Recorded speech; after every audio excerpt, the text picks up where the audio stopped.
Good morning, guys. Welcome back. Today I'm going to introduce you to the new car I just purchased, sitting outside right there. I've been looking for something for winter. My GTI does not have all-wheel drive, it's front-wheel drive, and it's been a little bit difficult. I was looking at some trucks, I was looking at some cheaper cars, and I kind of came to the conclusion that I really like how my GTI looks. I didn't want to get rid of it, but if I combine my GTI with all-wheel drive, I'd be happy. And there is that. It's called the Golf R, which is the next step up from the GTI. So I did end up getting a 2013 Mark 6 Golf R. So I'm going to be giving you guys a little walkthrough on this Golf R. I'm going to go through some of the main differences between this and my GTI. Although they look very similar, there is some stuff that has changed.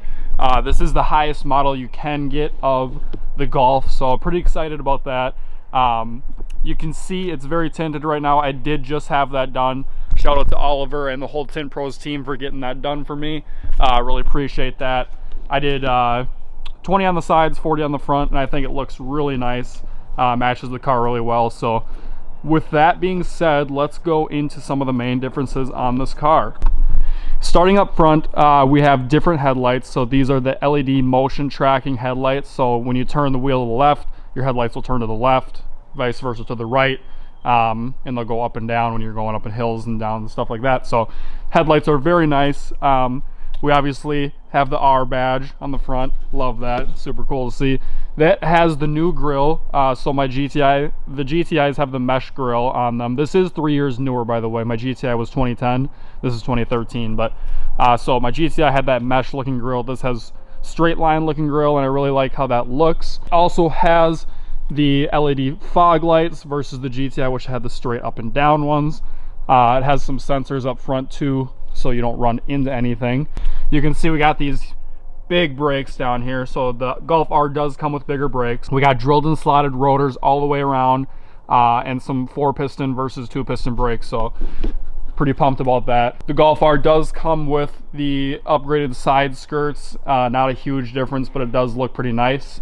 Obviously this one is a 4-door. My GTI was a 2-door, so it's nice to have that when I'm, you know, bringing people around and stuff. Also on top, got the sunroof. This is the first car I've ever had a sunroof on, so I'm really excited about that. I've honestly had it open every single time I've been driving. So if we come to the back here, we got another R badge. Obviously we have the center exit exhaust versus the GTI, which would have exhaust tips on either side. Other than that, the back is completely the same, and this side would also be completely the same. So let's go on to the inside really quick and take a look.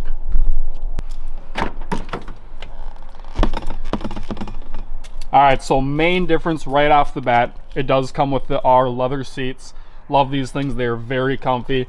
They have nice bolsters in them, so it holds you nice and tight. Still the heated seats though, which is great. They do have blue in the speedometer gauges. The needles are all blue versus the GTI, which is red.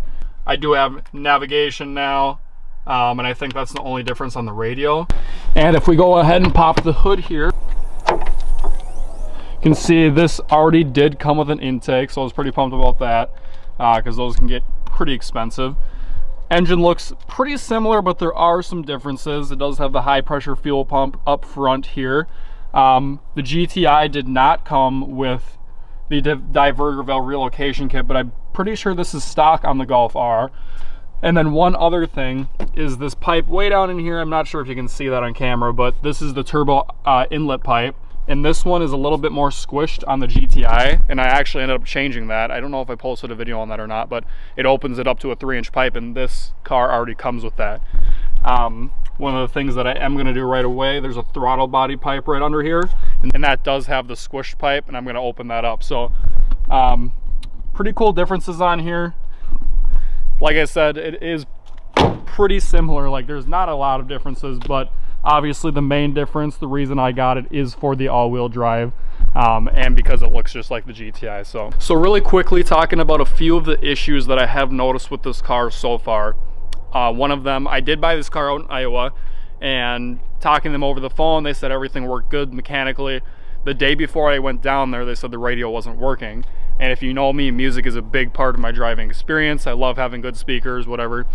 So they said it might just be a fuse, it might be a broken wire, whatever. So I go down there and I end up opening the trunk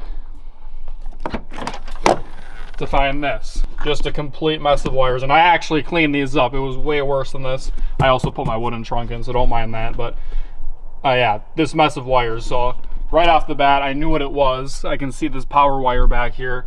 So I assumed, you know, the guy upgraded his stereo system, he put an amplifier in, and then we went to sell the car, he pulled the amplifier. I decided to get the car anyways. I figured I could, you know, fix it up pretty quickly. If it was just an amplifier, that'd be perfectly fine. I go home, get an amplifier, I got a 4-channel amp, brought it back home, went to put it in and realized that there was 8 wires. So he had rewired the entire door speaker system, every tweeter and door speaker, out the back. So now I'm like, I need either 2 amps or some crossovers. It was a whole deal. I ended up going to people, different audio stores, trying to get help on it. Ended up just doing a lot of research on it, and I figured out how to do it. So I ordered all the parts, and that stuff actually comes tomorrow. So I'll be doing a video on that, which you'll see later this week, I'm sure, sometime. But yeah, so one of the main things is the speakers don't work right now, which I just have my Bluetooth speaker in the back, so I do have music in it.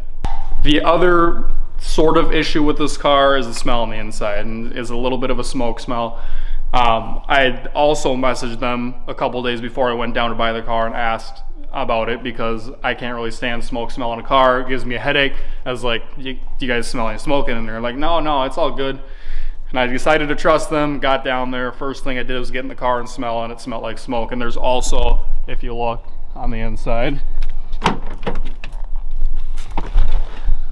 there's this little hole right here in the headliner, which some dude, I'm assuming, had a cigarette and he was trying to go out the sunroof and ended up hitting the headliner. So this car was definitely smoked in, unfortunately. Luckily, my buddy over at Premium Detailing, shout out to Bailey, helped me out. He put his ozone machine in the car right away when I got it, cleared most of it out, and I've just been using air freshener, so it's been good. I'm gonna actually have Bailey do the entire detail, scrubbing the headboard and stuff too. If you guys ever need any detailing stuff, make sure to go to him. He does a great job. I'm going to be making a video on that as well. So that's problem number 2. I think the last and only problem I have with this car is the gas mileage, and it is just absolutely terrible. Like, I get 100 less miles to a fill than I did on my GTI. I think I got about 350 miles to a tank on my GTI, and this is about 250, 260. So it's not very good for being a daily driver, but you know, that's what you get for wanting to have fun and having a faster car. So I'm not complaining too much. I think this car is great. I absolutely love it. These are very minor details, but it is definitely stuff that I've noticed for having the car for about a week and a half now. So I think my plan for this car is to keep it pretty simple in terms of a build. I want to do some of the same stuff. So a front splitter, side skirts, rear diffuser, and then wheels and suspension. And that's pretty much all the stuff on the outside I'm going to do. I want to make this more of a faster engine built car. So I have some ideas for what I want to do in there. I'm not going to talk about yet, but yeah, on the outside, I'm going to keep it pretty simple, make it look clean. Obviously, I already got the tint, and then I'm just going to do, you know, wheel suspension and a little bit of aero. So that's pretty much my plans for the car. I just wanted to take this video today to introduce the car to the channel. We're going to run up to the parts store. I need to get a switch to control the amp. I can't figure out how to get the remote wire hooked up right now. I've tried for hours. To turn the audio amp on, I'm going to buy a switch and just put it in between the power cable that runs back to the amp, and I'm just gonna have to switch it on and off whenever I want to use it, which sounds like a hassle, but I think it should be fine, and that's better than having my battery die on me. All right, we're on our way back from the auto store. Ended up just picking up one of these 20 amp switches here. Probably just gonna wire it somewhere right there, and you know, I'll just have to be flipping it on and off, which whatever, it'll work. Ended up grabbing this high mileage fuel system cleaner too. Figured I'd just carbon clean the thing quick and, you know, get the injectors all good again too, so.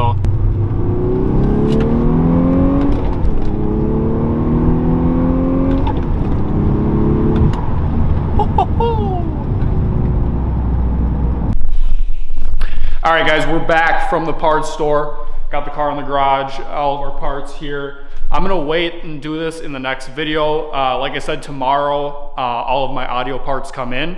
So there will be a video on me wiring all that together. The video after that should be the amplifier coming in or Bailey detailing the entire inside of the car. So hope you guys enjoyed this first one of me showing the new car. this will be the new series on the channel. I don't know how much I'm gonna do in the winter, but come springtime, there will be a lot more Golf R videos, such as suspension, wheels, motor parts, stuff like that. So stay tuned for those. Thank you guys for watching as always, and make your dreams a reality.